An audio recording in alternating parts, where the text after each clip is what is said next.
So I have been leading a Bible study with a group of women, and we've been studying the book of Philippians. And this past week, I was really caught by some lessons in Philippians 2:19 through 30. This is the section where Paul is telling the people of Philippi that he's been wanting to send Timothy to them, but he can't right now. He needs Timothy because things are happening for him, but when he's done, he intends to send him. But then he's talking to them about Epaphroditus and how they had sent Epaphroditus to him. And they had sent him because it was so far away that they couldn't come. So they sent him to come and minister to Paul. But in the process of being there, Epaphroditus had gotten very sick.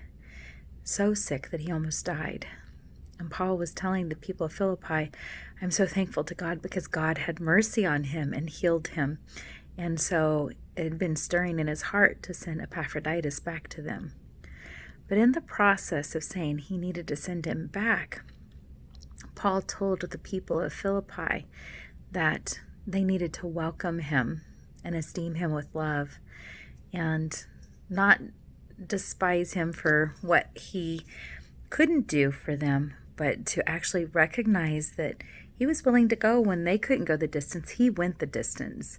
And they need to recognize him, and he is somebody worthy of deserving recognition because of the hard work that he was willing to do in their behalf. And as I was studying that, it occurred to me, the people of Philippi were obviously doing things right because Paul had said, people everywhere are focused on their self-interest. They're not doing what Jesus wants us to do. They're just focused in on what they want. And then he shares about Epaphroditus. He acknowledges the fact that they had sent him. I think sometimes when it comes to ministry, as I was looking at this passage, it occurred to me, Paul really gives us a good example of honoring the human capital. I mean, that's a phrase that is used in the corporate world about how each person has an economic value to them, whether it's how they work or what they're doing, their performance, their education, their punctuality, their loyalty. In every aspect, it's how what they do benefits the company. And yet I'm seeing, as I was reading Philippians 2:19 through 30, that Paul was talking about the human capital that comes from God's economy. The things that actually make us valuable in his kingdom.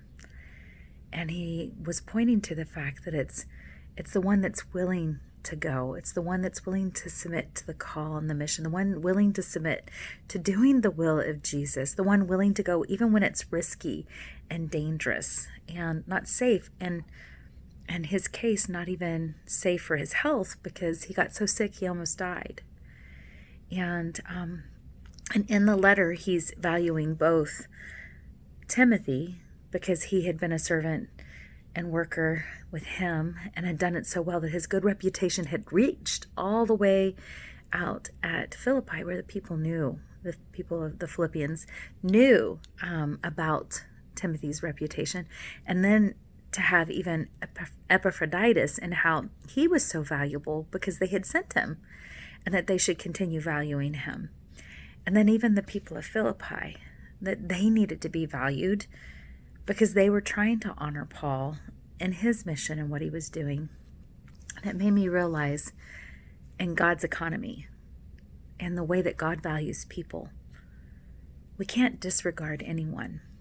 Sometimes the timing happens where somebody may want us to go to serve another group, but we need to stay to serve the one we're with. And then sometimes we may be sent to go serve someone, and we're not the one serving. We end up being the one served.